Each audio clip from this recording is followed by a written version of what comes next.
All right, here we are, the last little bit of this lecture on prions. Essentially, where we left off is eating infected parts of animals can then cause a disease in in this case, humans eating it, but it can also happen with other animals. So the question becomes, when we think about the digestive tract, we're consuming food. Now, we all know that our food is not completely sterile. There might be, some low-level amount of microorganisms on our food. But the great thing about our digestive system is right from entering in the mouth is exposed to a variety of chemicals. So when we think about eating food, we don't normally think about getting sick from our food.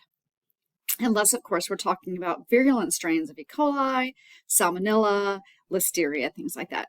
So ingesting, an infected organ, for example, you wouldn't normally think that that would cause disease. But these infectious protein particles essentially remain unchanged through the digestive tract. And you might remember from some of your other courses that in our small intestine, we absorb all of those subunits of our macromolecules. But the thing is these infectious proteins do not get broken down. So they enter the bloodstream and they have a target. They have essentially some receptors or some protein tags that are going to infect the particular body part where it has its effect. So in this case, it would go from the bloodstream to the brain. And then the human then would have that disease.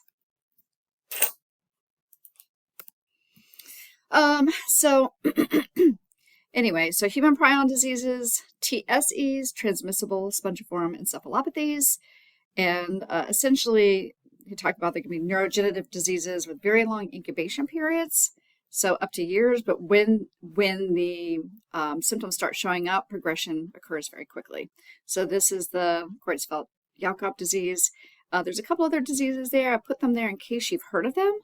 Not well known in my everyday life, but there they are. There are some prion diseases of other animals, including scrapie of sheep and goat. So you see an example of that on the far right. Chronic wasting disease of deer, elk, reindeer, and essentially their relatives. And then we talked about BSE. So here's a summary table, which includes one we haven't talked about, which is kuru. Which is essentially passed on through ritualistic cannibalism.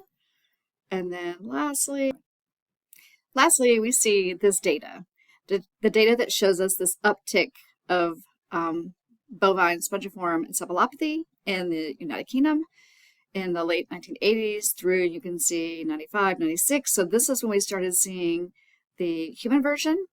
And you can see those hatch marks that relate to the key, showing this increased transmission to humans. And once we figured it out, essentially all those animals, particularly cows that have been exposed or having the disease, had to be slaughtered so that they could just end that cycle of continuing to pass that on to humans. All right, that's all this week. Take good care. Bye.